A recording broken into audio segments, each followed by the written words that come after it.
គាត់បានសួរខ្ញុំថាតើសេវាកម្មអតិថិជនហ្នឹងពិបាកអត់នេះខ្ញុំសូមឆ្លើយជា overall សិន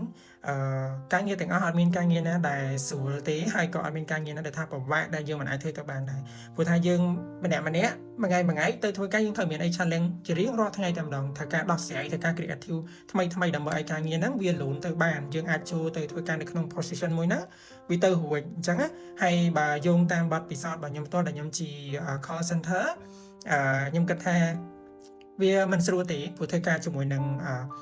អតិថិជនហើយក៏វាមិនពិបាកពេកដែរបើសិនជាយើងជា call center ហើយយើង satisfy យើងពេញចិត្តជាមួយនឹងការងារមួយហ្នឹងទូនីតិមួយហ្នឹងសម្រាប់ខ្ញុំផ្ទាល់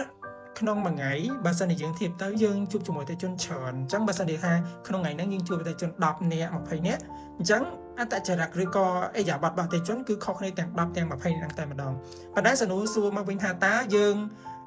ដោះស្រាយជាមួយអតិថិជនបែបម៉េចទៅហើយតើយើងត្រូវ adapt ខ្លួនឬក៏យើង support ទៅកាន់ customer ហ្នឹងបែបម៉េចបើសិនតែក្នុងករណីគាត់សួរសំណួរយើងគាត់ចង់ដឹងពីព័ត៌មានពីក្រុមហ៊ុនផលិតផលរបស់យើងគាត់ complain យើងត្រូវដោះស្រាយបែបម៉េចហើយក្នុងកំឡុងពេលជា call center ខ្ញុំតែងតែ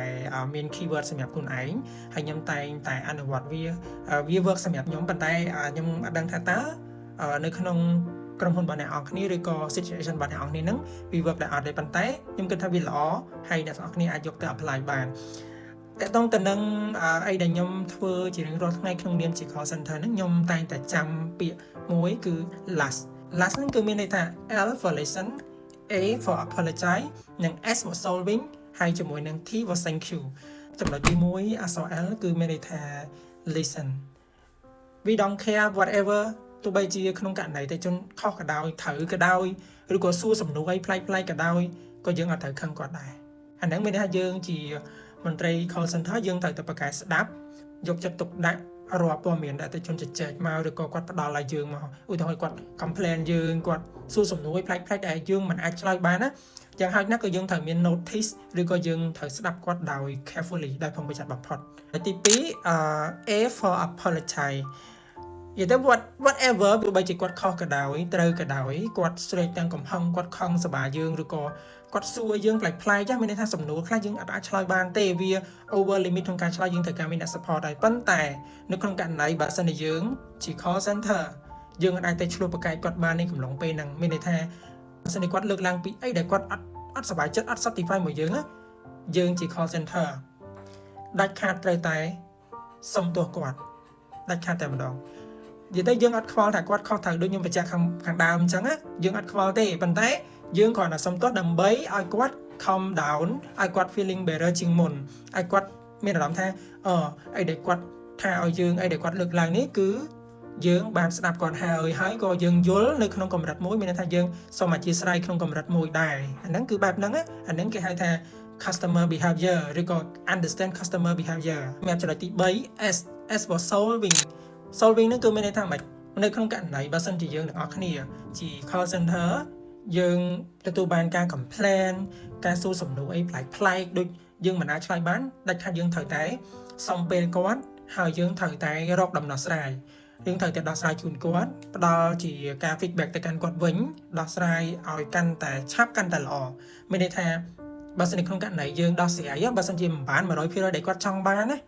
ក៏គាត់បាន10ទៅ 20% ដែលគាត់រំពឹងទុកពីយើងនៃការដោះស្រាយរបស់យើងដែរមានន័យថាឥឡូវគាត់អត់ពេញចិត្តទេសេវាកម្មរបស់អូនអត់ល្អទេសេវាកម្មរបស់អូនគឺបែបនេះអូនបងប្រើរបស់អូនទៅខាងអូនខូចនេះឬក៏ខាងអូនបែបនោះអញ្ចឹងមានន័យថាយើងត្រូវការអ្នក support ត្រូវការ team ដែលពាក់ព័ន្ធត្រូវការផ្នែកដែលពាក់ព័ន្ធដើម្បីដោះស្រាយទៅលើបញ្ហាហ្នឹងឲ្យគាត់ឲ្យទាន់ពេលហើយដូចខ្ញុំបញ្ជាក់អញ្ចឹងបើសិនជាយើងដោះស្រាយមិនបាន 100% ជូនគាត់ទេយ៉ាងហោចណាស់ក៏បាន10ទៅ 20% ខ្ញុំគិតថាអានេះវាជាកត្តាមួយដែលមានន័យថាយើងខ្វល់ខ្វាយពីអតិថិជនយើងខ្វល់ខ្វាយជាមួយនឹងបញ្ហាឬក៏ការចង់បានរបស់គាត់ដែរហ្នឹងជាចំណុចសំខាន់មួយដែរហើយសម្រាប់ទី4គឺ T for thank you មានន័យថាវាជាចំណុចបញ្ចប់ចុងក្រោយហើយវាជាការ close នៅការ complain ឬការបិទបញ្ចប់ជាមួយនឹងបញ្ហាឬក៏ការលើកឡើងពីអតិថិជនដែលគាត់អត់ satisfy មួយយើងអញ្ចឹងចង់មិនចង់យើងត្រូវតែមានពាក្យ ที่ចុងក្រោយមានន័យថាពេលវេលាដែលមានតម្លៃសម្រាប់គាត់ហ្នឹងដែលគាត់មកជជែកមកយើងវាអត់ខាតបង់អីទេទោះបីជាគាត់មិនបានទទួល 100% ក៏គាត់បានទទួលដំណោះស្រាយពីយើងទៅដែរអញ្ចឹងអាពាក្យ thank you ពាក្យអរគុណគាត់ដែលគាត់ចំណាយពេលវេលាឬក៏ការប្រើប្រាស់សេវាកម្មខាងយើងហ្នឹងអាហ្នឹងវាជា key មួយដ៏សំខាន់ដែលអាចធ្វើឲ្យគាត់ហ្នឹងនៅតែប្រើប្រាស់សេវាកម្មខាងយើងនៅតែបន្តគ្រប់គ្រងនៅទៅលើសេវាកម្មឬក៏គ្រប់គ្រងក្រុមហ៊ុនរបស់យើងអញ្ចឹងពេលវេលាដែលមានតម្លៃសម្រាប់អតិថិជនណាដូចជាកញ្ចប់លុយសម្រាប់ឲ្យយើងអញ្ចឹងមានន័យថាបើយើងផ្ដល់សេវាកម្មជូនទៅកាន់អតិថិជនបានល្អ respect គាត់ការដោះស្រាយជូនគាត់បានល្អមានន័យថាគាត់ដូចយកពេលវេលាដែលមានតម្លៃយកលុយកាក់របស់គាត់ហ្នឹងឲ្យក្រុមហ៊ុនជាអ្នកផ្ដល់ supply មកឲ្យយើង